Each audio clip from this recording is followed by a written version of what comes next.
নমস্কার, আপনারা সবাই কেমন আছেন? আশা করি নিশ্চয়ই ভালো আছেন। ভেজিটেরিয়ান ডিলাইটে সকল বন্ধুদের স্বাগত এবং শুভেচ্ছা জানিয়ে আজ একটি সুন্দর পুরনো দিনের সুন্দর বেঙ্গলি রেসিপি আপনাদের সঙ্গে শেয়ার করছি। আপনারা সঙ্গে থাকুন, রেসিপিটি দেখতে থাকুন। আশা করি আপনাদের ভীষণ ভালো লাগবে। এটা গরম ভাতের সঙ্গে এই তরকারি বা ঝোলটা থাকলে ভাত খাওয়ার তৃপ্তিটাই অনেক গুণ বেড়ে যাবে আর খুব খুশি মনে সবাই খাবে। বয়স্ক, বাচ্চা এবং পেশেন্ট সবার জন্যই এই ঝোল রেসিপিটি একদম অনবদ্য একটি রেসিপি।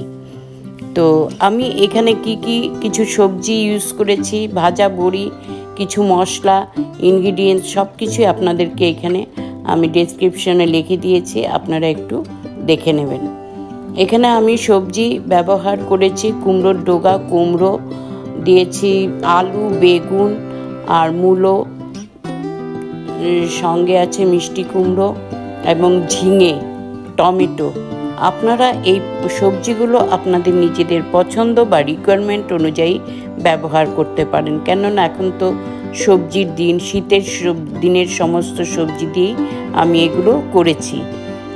আর মশলা ব্যবহার করেছি এখানে হচ্ছে ধনের গুঁড়ো 1/2 টিস্পুন, জিরে 1/2 টিস্পুন আর রাঁধুনি বেটে আমি 3টা একসঙ্গে বেটে দিয়েছি, আর আদা পেস্ট, কাঁচা লঙ্কার পেস্ট। এই আমি এখানে ঘি এবং গরম মশলা ব্যবহার করব না।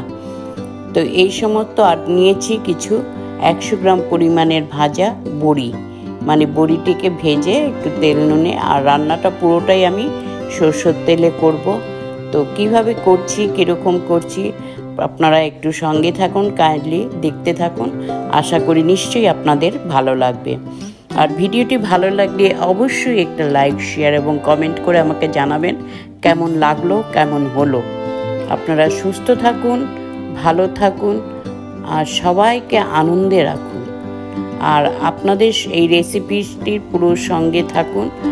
আর আমার এই রেসিপিটি হয়ে গেলে আমি এটা ডিশ আউট করে নেব আর গরম গরম ভাতের সঙ্গে এটা পরিবেশন করব। তো আবার দেখা হবে আপনাদের সঙ্গে পরবর্তী নতুন কোনো ভিডিও বা রেসিপির সঙ্গে।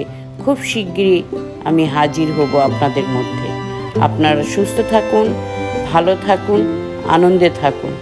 ধন্যবাদ।